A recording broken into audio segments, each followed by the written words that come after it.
आगे बढ़ेंगे। इसी बीच बड़ी जानकारी सामने आ रही है। आपको बता दें कि बिहार के दौरे पर केंद्रीय गृह मंत्री अमित शाह से मिलने के लिए लगातार लोग पहुंच रहे हैं। आपको जानकारी दे दें कि अमित शाह से मिलने पहुंचे सीएम नीतीश कुमार और बिहार दौरे पर गृह मंत्री अमित शाह पहुंचे हैं। अमित शाह से मिलने सीएम नीतीश कुमार पहुंच चुके हैं। होटल मौर्या में दोनों की मुलाकात और बंद कमरे में मुलाकात हो रही है। तो ये बड़ी जानकारी हम आप तक पहुंचा रहे हैं, जहां पर मुख्यमंत्री नीतीश कुमार अमित शाह से मिलने के लिए पहुंच गए हैं। जैसा कि आप सभी को मालूम है कि आने वाले दिनों में चुनाव है और चुनाव को लेकर तैयारियां जोरों शोरों से चल रही है। और इसी बीच ये बड़ी खबर सामने आ रही है कि अपने दौरे पर है केंद्रीय गृह मंत्री अमित शाह, तो होटल मौर्या में रुके हुए हैं और यहां पर बंद कमरे में मुलाकात हो रही है मुख्यमंत्री नीतीश कुमार की और अमित शाह की।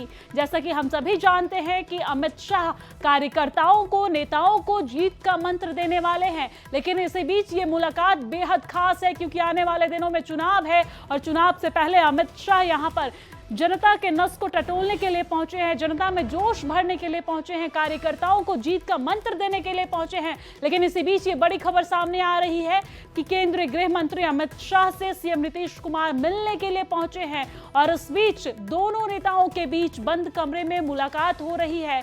सबकी नजर टिकी हुई है कि इस मुलाकात में क्या कुछ बातें होती है, ऐसी कौन सी बात है जो बंद कमरे में सिर्फ दो लोगों के बीच हो रही है। सबकी नजर टिकी हुई है कि चुनाव के मद्देनजर क्या कुछ बड़ी जानकारी निकलकर सामने आएगी। तो ये बड़ी जानकारी हम आप तक पहुंचा रहे हैं, जहां पर बिहार के दौरे पर हैं केंद्रीय गृह मंत्री अमित शाह। लेकिन इसी बीच ये बड़ी खबर सामने आ रही है और इसी खबर पर ज्यादा जानकारी के साथ हमारे संवाददाता शैलेंद्र हमारे साथ फोन लाइन पे जुड़ गए हैं। शैलेंद्र, अमित शाह और सीएम नीतीश कुमार की बंद कमरे में मुलाकात हो रही है और हर किसी की नजर इस पर टिकी हुई है। मामले को लेकर विस्तार से जानकारी क्या कुछ आपके पास? बिल्कुल, देखिए, अमित शाह बिहार दौरे पर हैं, 2 दिवसीय दौरे पर हैं और इसी दौरान मुख्यमंत्री नीतीश कुमार पटना के होटल मौर्या पहुंचे हैं, जहां पर उनकी मुलाकात अमित शाह से हो रही है। इस दौरान बीजेपी के जो अन्य नेता हैं वो भी मौजूद हैं, खास करके डिप्टी सीएम की बात कर रहे हैं, प्रदेश अध्यक्ष की बात कर रहे हैं, तो ये लोग भी वहां पर मौजूद हैं। और चुनाव के मद्देनजर ये मुलाकात काफी मायने रखता है, क्योंकि चुनाव को लेकर के कई तरीके की चीजें होती हैं। सीट शेयरिंग से लेकर के आपसी तालमेल, गठबंधन कैसे आगे बढ़ाया जाए और खास करके चुनावी रणनीति कैसे बनाया जाए, तो कई मुद्दों पर बातचीत होती है। और जाहिर सी बात है, जब अमित शाह खुद बिहार पहुंचे हैं और मुख्यमंत्री जब वहां पर पहुंचे हैं, तो दोनों जो शीर्ष नेता हैं जब बैठ रहे हैं, तो कई मुद्दों पर एक साथ वहां बातचीत होने की संभावना है। और खासतौर पर चुनाव के मद्देनजर यह काफी गंभीर मामला है और चुनाव को देखते हुए ये मुलाकात भी काफी गंभीर बताई जा रही है और कई मामलों पर बातचीत भी बताई जा रही है।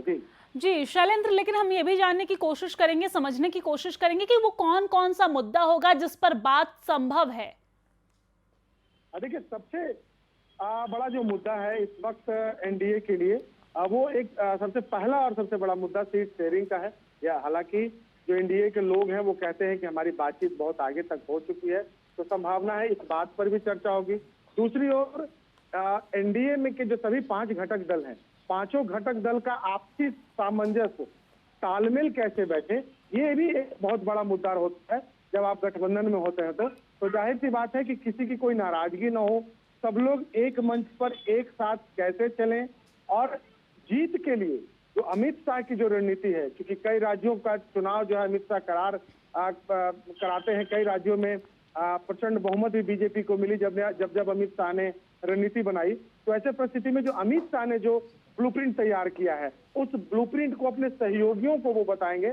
और जाहिर सी बात है कि जब नीतीश कुमार हैं, जो सबसे बड़े बीजेपी के साथ सबसे बड़े दोनों सहयोगी दल हैं, दोनों शीर्ष नेतृत्व है, तो जाहिर सी बात है कि इन मुद्दों पर भी बातचीत होगी। सीट शेयरिंग के साथ साथ आपसी जो तालमेल है उस पर भी बातचीत की संभावना है। जी बिल्कुल शैलेंद्र, देखा जाए तो अमित शाह को राजनीति का चाणक्य कहा जाता है और राजनीति के चाणक्य जब बिहार पहुंचते हैं और बिहार में चुनाव है और ऐसे में वहां एनडीए घटक दल के नेताओं के साथ बातचीत करते हैं, तो बेहद दिलचस्प हो जाती है ये मुलाकात और हर किसी की नजर इस मुलाकात पर टिकी हुई है। आप भी नजर बनाए रखिएगा, कोई अपडेट आता है तो हम आपसे जरूर लेंगे। बहुत शुक्रिया तमाम जानकारी साझा करने के लिए।